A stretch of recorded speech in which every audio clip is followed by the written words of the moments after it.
My name is Christopher Peter. Welcome. So much happened this weekend. The NFL had its second round of the playoffs. No more byes. College football crowned a new champion in the new format. And most importantly, the United States ushered in a new presidential era as President Donald J. Trump took office. But that was covered on the Review channel. Let us start our discussion with the national championship game that featured Notre Dame Fighting Irish against the Ohio State Buckeyes. The Ohio State Buckeyes played every game in the college football playoffs with a level of attention and intensity that was generally missing during the regular season. The Buckeyes had a long time between the start of the playoffs and their latest loss to Michigan. Since that loss, they have dominated every team they faced. And that did not stop in the national championship game against the Fighting Irish. They were a big favorite coming in and they more than covered the spread. Notre Dame played great since their upset loss to Northern Illinois. But their defense could not contain the Buckeye offense and their own offense was not really effective, as I kind of feared. I hope that eventually they can develop a more pro-style offense that is not completely reliant of a run-dominant quarterback. The final score was an 11-point margin, 34-23. Now to the professionals, who played a competitive slate of games, at least the ones that were allowed to be competitive. The weekend started off with the Kansas City Chiefs hosting the Houston Texans, who defeated the Los Angeles Chargers the week before. The biggest takeaway from this game is that it is hard to deny the refs call a different game when the Chiefs are playing. There were many questionable calls during the game to the point where Joe Buck and Troy Aikman could not ignore the officiating mistakes that were pretty blatant, like the roughing the passer call for a phantom hit on Patrick Mahomes. The Chiefs clearly caught breaks, but they also outplayed the Texans in critical moments. Still not sure why professional head coaches struggle with time management. Andy Reid was criticized for time management during his time in Philly, but does a great job of it lately. But DeMarco Ryans let crucial time run off at the end, which creates more pressure for their young quarterback playing a future GOAT.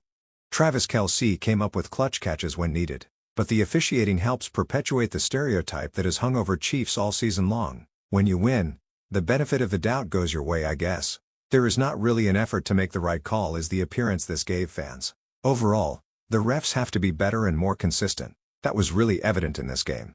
The next game was a thrilling upset to some degree.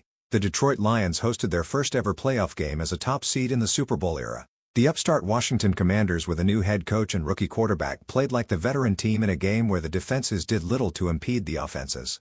The Commanders' defense did force 4 interceptions and a fumble, but the Lions ran through them like butter when they were not giving the ball away for the most part. The Commanders just resiliently ran through the depleted Lions defense, converting every 4th down they faced, and ran up the score to 45 points against the top seed.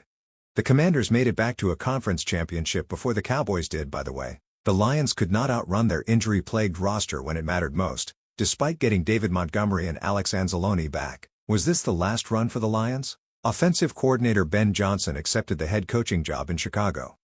The next day, my Philadelphia Eagles hosted the Los Angeles Rams in a snow game.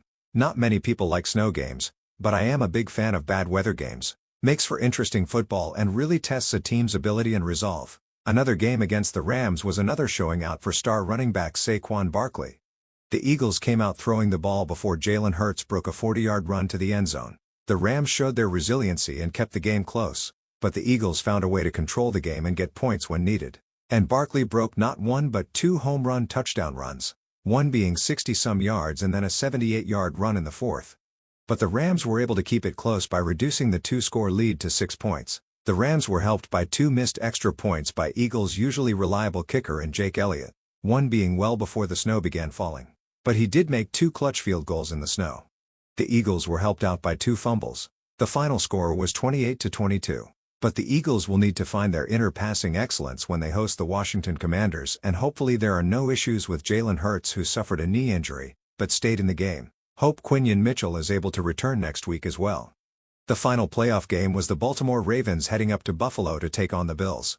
Lamar Jackson versus Josh Allen. I did predict them to meet in the playoffs in my Super Bowl picks, but I was wrong about this one as well. The Ravens spotted the Bills a 2-score lead at the half before picking up their play in the second half. Lamar Jackson threw an early interception and had a fumble as well, but the Ravens were still able to make a game of it as their defense picked up their play in the second half as well. The game will unfortunately be remembered not just for the Jackson turnovers once again in a playoff defeat, but the drop by Mark Andrews on the play to tie the game with a 2-point conversion. He also fumbled earlier in the quarter. The Ravens played great against the Steelers, dominated Buffalo in their earlier matchup, but again the playoffs proved too much when another contender played them. Last year it was the Chiefs and Patrick Mahomes. Now it was Josh Allen and the Buffalo Bills. Wasted a good season by running back Derrick Henry. Now the Chiefs will host the Buffalo Bills and the Eagles will host the Commanders. I think the Bills might be able to pull off the upset. Hard to pick against Patrick Mahomes in the postseason. Especially if the fans are right about the refs and if the Taylor Swift effect is a real thing. I hope the Eagles can win the rubber match as they would have won the last game even without Jalen Hurts if the defense held up just one time at the end. But both games should be entertaining and competitive. Go Birds! A big thank you to all of you in the audience. Your viewership is appreciated and valued. The Christopher Peter Review is made up of common sense commentary available on the series by Christopher Peter and Policy and Brand Reviews. Please continue to visit www.crcreview.com for more. Or subscribe on YouTube or YouTube Music. Thank you again and talk to you next time.